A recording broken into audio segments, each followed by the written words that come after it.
Ferrer, especialista en políticas sociales. Gracias, Gonzalo. Y también Esteban Pastoriza, analista político. A ver, está subiendo la imagen, la popularidad en forma positiva de Alberto Fernández, y también las expectativas terminan siendo positivas de parte de la ciudadanía para con el gobierno.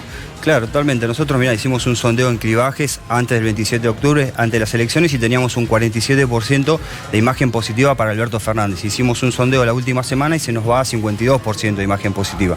Pero con este factor que vos decís, la expectativa, la incertidumbre, a ver cómo maneja las primeras medidas el presidente de la Nación. Y en cierto punto ahí hay una correlación entre lo que era Alberto Fernández candidato y lo que es hoy Alberto Fernández presidente. Hay una armonía en el discurso en ese sentido. Lo que se prometía antes de las elecciones está en cierto punto, o con medidas incipientes, empezando a cumplir ahora. Bueno, lo que decís vos lo dijo hoy en Radio 10 Alberto Fernández, al señalar que lo que se propuso en la campaña, esos principales lineamientos, hoy lo están cumpliendo ya en la gestión, en estos primeros 20 días. ¿Y cómo cae el plan contra el hambre en los ciudadanos, ¿no? Haber convocado a Alberto Fernández a líderes sociales muy importantes, a todos los sectores, menos el campo, que todavía no accedió a esa reunión, pero sí sindicalistas, empresarios. Bueno, esos son algunos de los indicadores que muestran el crecimiento de la imagen del gobierno y Alberto en este caso. Creo que esto habla de un Estado mucho más presente, interviniéndolos en los factores más críticos de la sociedad argentina, como por ejemplo el problema de la desocupación y el hambre. Hace muy poquito tiempo, hace unos meses atrás, menos de un mes, se han celebrado 2 reuniones del Consejo Nacional contra el Hambre, que apuesta a dar herramientas para la población más afectada, con más problemas económicos, y mejorar la situación en general de su nivel de vida, ¿no? Me parece que esas medidas acompañadas de, como recién hablaban hace un ratito, de lo que tiene que ver con la recomposición salarial de los trabajadores, son factores que van mejorando la imagen del gobierno en este sentido, ¿no? Y si hablamos de la oposición, hoy la oposición, ¿en manos de quién están? Veía el fin de semana una foto de Cornejo y Martín Lustó, el ex gobernador de Mendoza y Martín Lustó. ¿Ellos hoy encarnan la oposición al programa económico o al gobierno de Alberto Fernández? Bueno, eso es otra de las grandes incertidumbres que se da después de las elecciones del 27 de octubre. ¿Quién va a tomar las banderas de la oposición? ¿Sí? Tenemos, no te olvides, a Horacio Rodríguez Larreta habiendo ganado en primera vuelta con el 55% de intención de votos. Puede jugar un papel clave. Mauricio Macri yéndose derrotado, pero con un 41% en sus espaldas. Y como decías vos, Alfredo Cornejo, parte de ese sector radical que acompañó o que acompaña Juntos por el Cambio, también moviéndose en ese sentido.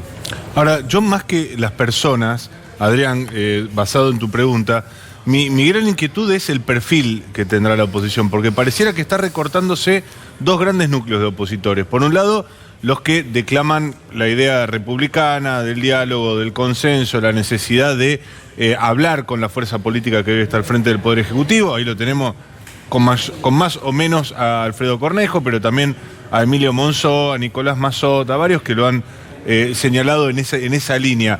Pero por otro lado tenemos a quien Mauricio Macri nominó y designó como presidenta del PRO, que es Patricia Bullrich. Tenemos a Waldo Wolf, a Fernando Iglesias, a una cantidad de personajes que están claramente apostando a brutalizar la oposición, a llevarla a un extremo.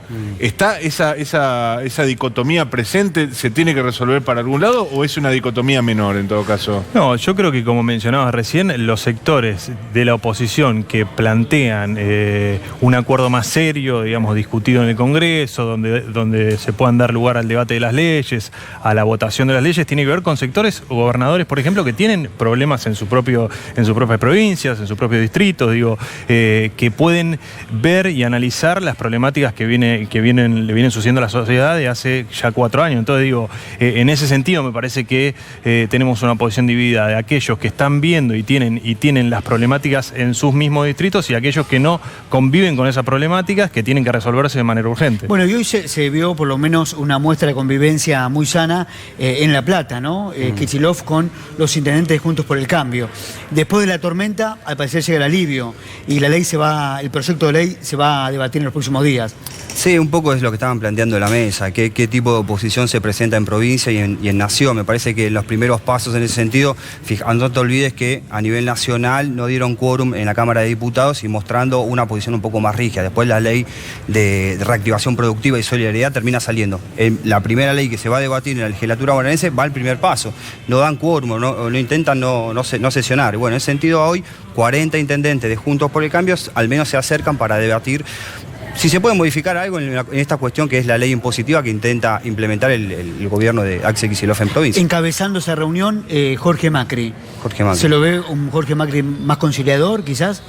En cierto punto yo escuché algunos pasajes hoy y parece que sí, buscan modificar un poco la imposición de esa ley, ¿sí? Que no vaya tanto sobre las espaldas de la clase media, sino sobre los sectores más pudientes, pero eso es lo que venía planteando Axel Kicillof. En realidad la ley impositiva va sobre las espaldas de los 200 propietarios que concentran más de 2.000 hectáreas, ¿sí? El esfuerzo viene por ahí. Vos fijate, aparte hay una cuestión que hay que analizar que es un cambio conceptual. Mauricio Macri te planteaba la idea de sacrificio presente para un futuro mejor. El gobierno nacional y el gobierno de la provincia alineados te propone la solidaridad, ser solidarios. ¿Qué es el solidario? Que el que más tiene aporta al que menos tiene. De eso se trata la ley, ¿sí? Yo le decía hoy, promover la conciencia solidaria. Exacto. A eso apuesta el presidente, ¿no? Además es algo que está proponiendo el gobierno desde los comienzos, ¿no? Digamos, el acuerdo, digamos, inclusive la ley, la última ley que se debatió en el Congreso se llama Ley de Solidaridad Social y Reactivación Productiva. Habla de que algunos sectores que más pudieron ganar en estos últimos años que haya más redistribución. De hecho, hace muy poquito tiempo salió un informe del INDEC sobre el coeficiente Gini. El coeficiente Gini es un coeficiente que analiza la distribución de la economía, cómo está redistribuidos los ingresos en los sectores de la economía. ¿Qué dijo ese informe? Que el 10% de la sociedad más pobre se apropia del solo 1,2% de los ingresos totales y el 10% de la población más rica del 34% de los ingresos de toda la sociedad. Eso quiere decir que hay un problema de desigualdad estructural y esos sectores que más se apropian de los ingresos tienen que ser más solidarios con el resto. Bueno, hoy lo hablábamos con Mariano, ver relación sindicalismo, gobierno de Alberto Fernández. Sí. ¿Cómo estás viendo estos primeros 20 días la relación del gobierno con los gremios, Esteban? Y claramente están alineados con los objetivos de primera instancia, eso de corto plazo. Hay una crisis que no se puede sortear y además creo yo que la gran línea fronteriza que tiene que sobrepasar es los vencimientos de deuda de corto plazo. En ese sentido, al sindicalismo se le está proponiendo un aumento en las paritarias que sea acorde a la situación, que no sea tan exponencial y que supere el gasto que puede llevar adelante un Estado. Y me parece que se está llevando bien adelante con un compromiso, la semana pasada un compromiso argentino donde participaron sectores sindicales, movimientos sociales, movimiento de economía popular, sectores de la Unión Industrial. El único sector importante, actor político importante, es la mesa de enlace que había quedado afuera. Y bancos, ¿no, Mariano? Bancos no había. No, bancos estaban ausentes. Sí. Por lo menos no se los veía a simple vista y tampoco formaron parte de las instituciones que firmaron el acuerdo, siendo de los grandes beneficiarios de la última etapa, de todas las últimas etapas. La verdad que no hay que ver demasiado ningún gobierno en particular. Vos te fijás en cualquier gobierno y vas a ver en los últimos 20, 25 años, los bancos siempre fueron los más beneficiados. Claro. En eso nunca falló. Y hay que decirlo también, han sido de los menos tocados por los diferentes gobiernos en términos de colaboración.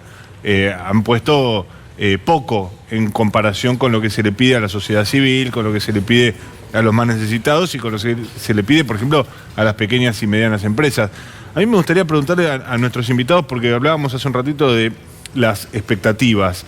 Y obviamente hay una cierta expectativa favorable, los sondeos marcan que hay una población creciente que le da su respaldo a Alberto Fernández. Y yo me pregunto si esto en algún sentido no estira un poco lo que a veces vulgarmente denominamos la luna de miel que tienen los presidentes, los 100 primeros días. Esto todos suponíamos que iba a ser muy corta porque la crisis así lo marca. Pero esta recreación de las expectativas, ¿cómo opera? Nosotros creemos que los resultados o la confianza que tenga la gente a futuro, si resulta una mejora en la imagen, eso va a tener que ver con los resultados de los objetivos económicos y sociales que se ha propuesto el gobierno. Hay que entender que estos primeros 6 meses se dan en un contexto, estos primeros 6 meses de propuestas se dan en un contexto de crisis, con lo cual uno debería de bajar un poco las expectativas en relación al crecimiento y pensar más en estabilizar a la Argentina y en los próximos, por lo menos a partir de junio o julio de este año, el gobierno empezará a evaluar un plan de crecimiento de la Argentina. Pero yo creo que primero hay que estabilizarlo. Si la Argentina se estabiliza, ahí los indicadores de confianza van a tener correlación con lo que la sociedad espera, digamos. La última, corta, el papel de Massa en la Cámara de Diputados. Bueno, el papel de Massa ha sido funcional en el proceso electoral y está siendo completamente funcional hoy en materia legislativa. Bueno, olviden ustedes que hace poco se planteaba esta idea de cuánto puede llegar a durar la coalición política frente de todos con tantas imágenes positivas, tantos líderes políticos dentro de sí mismos. Bueno, lo que plantea Massa es esto, nos intentan fragmentar, nosotros vamos a seguir homogéneos de acá a 4 años de proceso de gobierno. Gonzalo Esteban, muchas gracias. Por favor. Bien, en